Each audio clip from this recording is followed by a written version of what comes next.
ามน้อยก็ต้องอยู่แล้วเก็บมือพายุสีม่วงนะพายุสีม่วงเราก็ต้องดูแล้วเก็บมือหนึ่งไงยิ้มยิ้มยิ้ม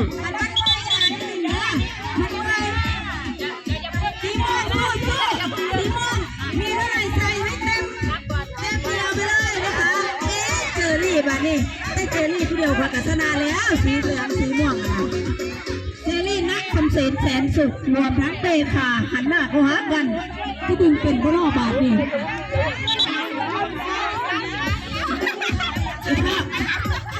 ยันได้เข้าไว้แก้กันได้ดีนะมันคือว่านั่นแต่นะเนี่ยมันเอาไว้แก้กันมันเสียน้ำกันกีฬาชักเยอะปอเล็กเอามันปลาพี่มันใกล้กันพอดมันใกล้กันพอดนี่ข้าวพี่นี่พี่นี่อะไรเนี่ยเป็นโอ้หัวหน้าทีมใส่สตาร์ท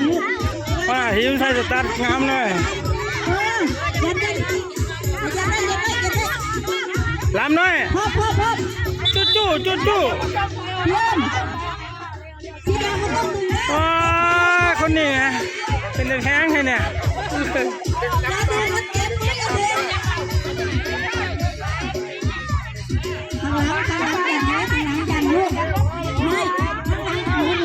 หนึ่งคู่ชนะ1-3แล้ว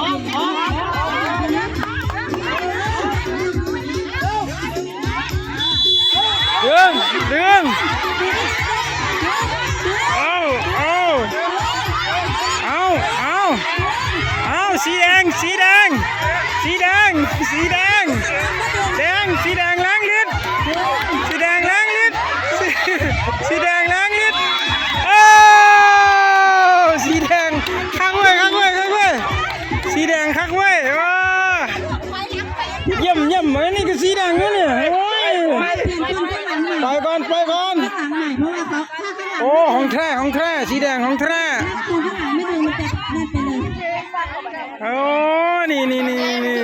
เบอร์23เนี่ยเปลี่ยนข้างเร็วเปลี่ยนเบื้องโอ้นี่มันมี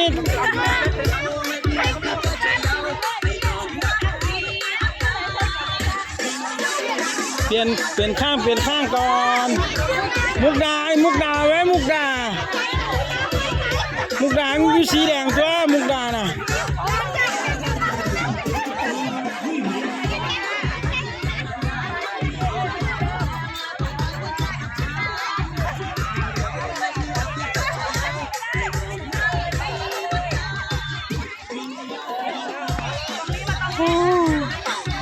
สีสันวันแข่งกีฬาดอกบัวเก็บโรงเรียนบ้านบัวกีฬาสถานที่ศึกษาที่ข้าพเจ้าได้ทำเรียนมาเติบโตมาเนี่ยณปัจจุบันนี่ก็เจริญรุ่งเรืองไปหลายเติบแล้ว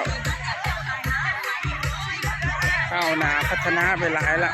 ทุกมือเนี่ยมื่อนี้ข้าพเจ้ามาเพิ่งลูกชายหลาแข่งกีฬาเลยเด้อชอลวิทย์น้อยชอลวิทย์เ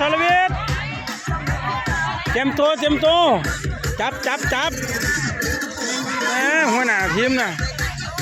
มนี่ใส่สตั๊ดบักล้อเนี่ยเท่ขนาดเลย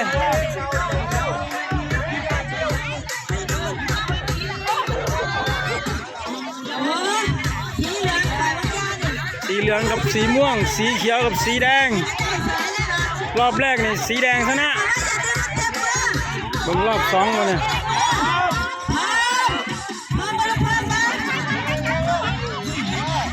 เบิ่ง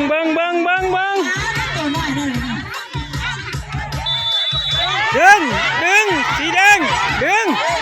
งไว้ดึงเอาไว้โอ้ยป่าแล้วเด็กน้อยตดแตกแล้วเอ้ยเอา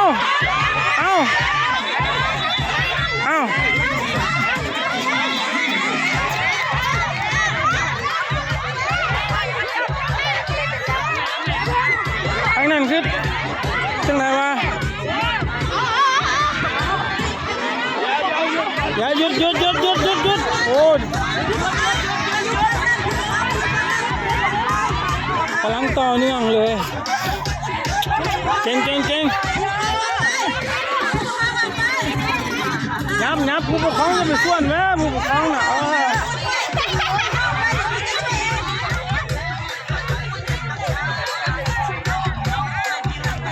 อย่าบอกใกล้ๆ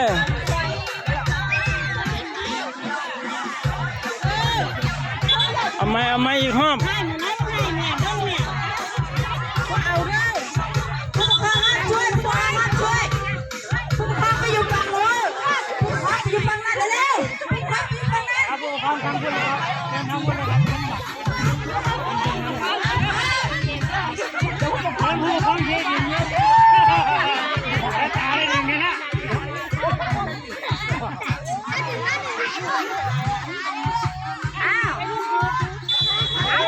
เฮ้ยตัว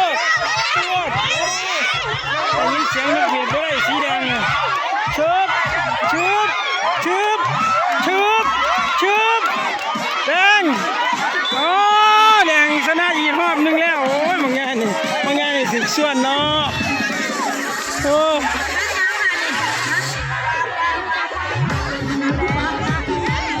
20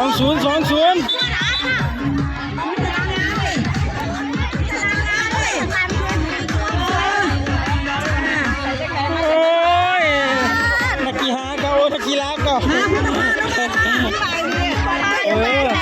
พอดีอยู่กระยุงสิหลาน้ำลูกน้ำเต้าได้แล้วลูกเต้าลูกเขากันดิสีแดงดิแม่นที่บอกผู้คล้องเนี่ยบอกผู้คล้องน่ะผู้คล้องเป็นลูกโอ้ยเหี้ยออกแล้วประคำนี่สู่คักน้อยนี่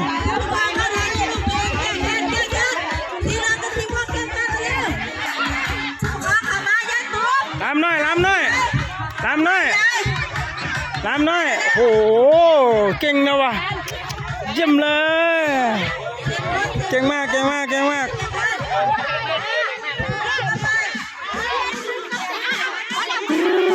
มึงลูกคนแต่ละคนเนี่ยมึงเอาแม่เข้าไปเบิ่งแม่สิดึงมาเนี่ยลำน้อย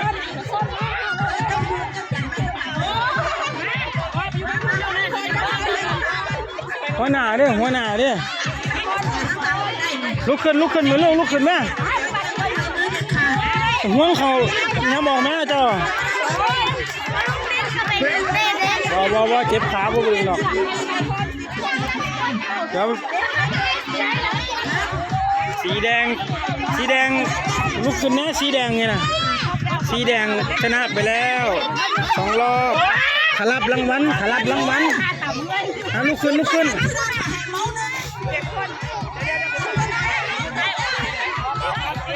หลังจากที่เด็กน้อยอ่านไปแล้ววันนี้จะเป็นคิวของผู้ปกครองมาเนี่ย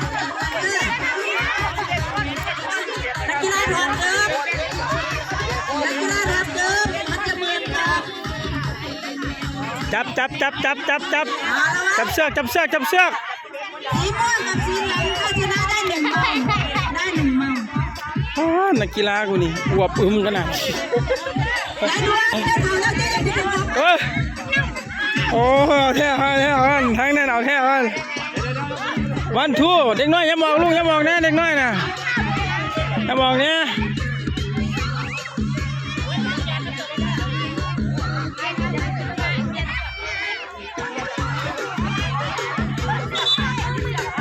วันทู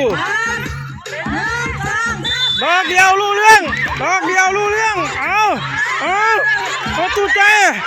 จเป็นหัวแรงนะตู้ใจโอ้เอาขึ้นเอาอาจารย์อย่าบอกนะอาจารย์นะเอาออกเบิ่งเสียแม่เพิ่นเสียแม่ไป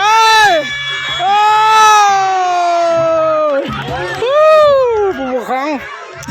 องกับมวลผู้ปกครองเนาะขี่แตกเงี้ยวบ่เนี่ย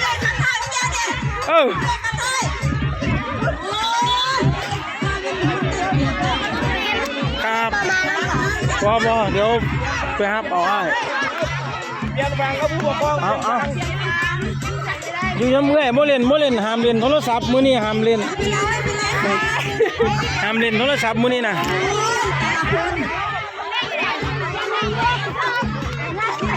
เปลี่ยนทางโอ้ยบุ่มบวงแก้มแดงตรงมึงอ่ะฮะอีหลาอยู่สีไหนอีหลาน่ะสวัสดีครับไม่แต่แพงเลยมาให้ตุกๆเลยนะมึงอีแม่ดึงสักเยอะกันเนี่ย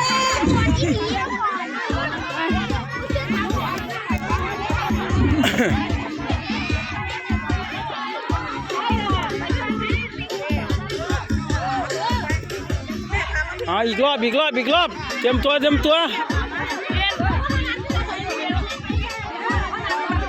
ฮะเดี๋ยวมึงแม่ดึงชักเยอะกันจับสีเขียวแม่พี่จับมงพี่จับนี่มันจะได้รู้ตามกติกาเจ้าต้องดึงเป็นลักประกาศพร้อมตุ๊จ้อยอยู่หางเรือแม่ตุ๊จ้อยน่ะโอ้ยหางเรือกูแม่คือจ้อยแล้ววะลุกขึ้นจับแม่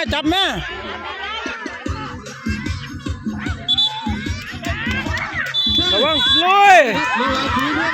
เอาโยกเอาข้าบุรี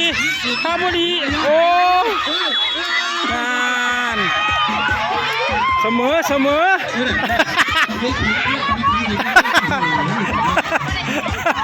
โอ้คือให้พันเดาใส่กันแค่โอ้เดาแบบสะใจเลยเว้ยมาโอ้หอบนี่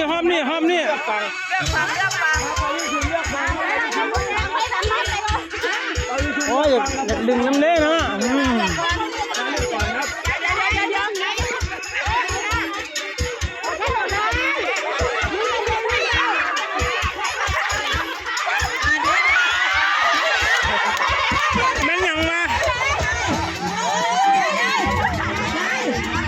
ยังมาพี่เดี๋ยวเพื่อนกัน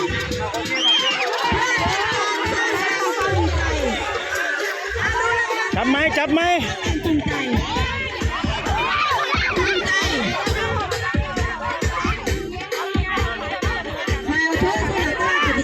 เอาถือให้น้องได้ไหม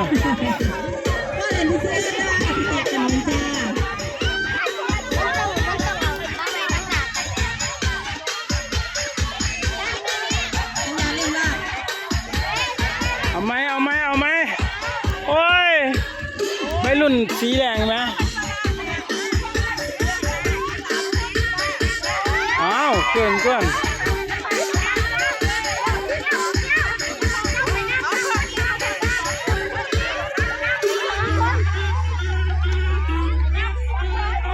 สัมภาเพิ่นชนะ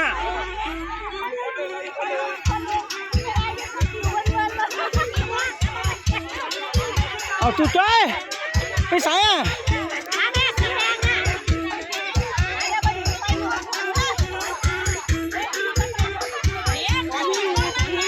โอ้ยผมเก็บขานะครับขาบดีเนี่ยไม่รุ่นเขาแล้ว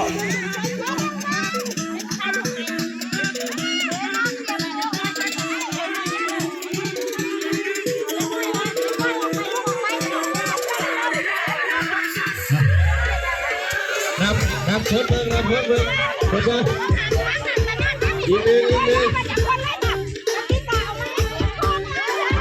กติกาและกติกาวันนี้เอาฟังละ10ดีกว่าครับเดี๋ยวผู้ปกครองกับผู้ปกครองก็ยากเขารอบมีตัดสินนับกันเพิ่นชนะแน่ล่ะเพราะเพิ่นดีใจแหมลูกนักเรียนถ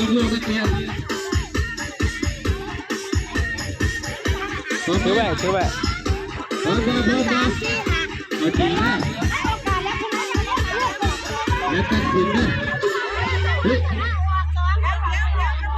แล้วตะกี้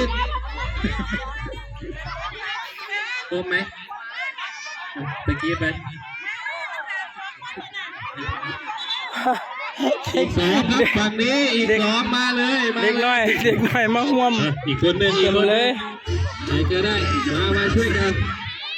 นัดชิงแล้วนะครับนัดชิงครบแล้วครับนี่พอแล้วเอากระเป๋าไว้ อีหยักมึงอ่ะขับไปเดือง เอาแล้ว นี่ชูนี่เป็นลี่อยู่ใส่ปะเอาละบัดนี้นะ สี่ครบ13ไป2พร้อม เฮ้ย ป้าท่านนี่ไปรุ่น เฮ้ย หัวเจียนที่หลายให้เนี่ยจุดเบิ้งนะนี่เบิ้งนี่2คนนี่พัฒนาเลยเฮ้ยเดาโซ่ดู เราได้ผู้ชนะแล้วขอได้เงินไปรับรางวัล อยู่น้ำ2คนนี้นี่มาเลยโอ้ย ก็ตัวแทน แจม ที่ได้กองอำนวยการ เอาม่วงอ่ะ ตัวแทนทีละสี น้ำอยู่น้ำน้องไว้ ตัวแทนสีนี้กับตัวแทนสีนี้ตัวผสม โอเคด้วย ถ้าเป็นที่ละพื้นที่ละพื้นผู้ชนะ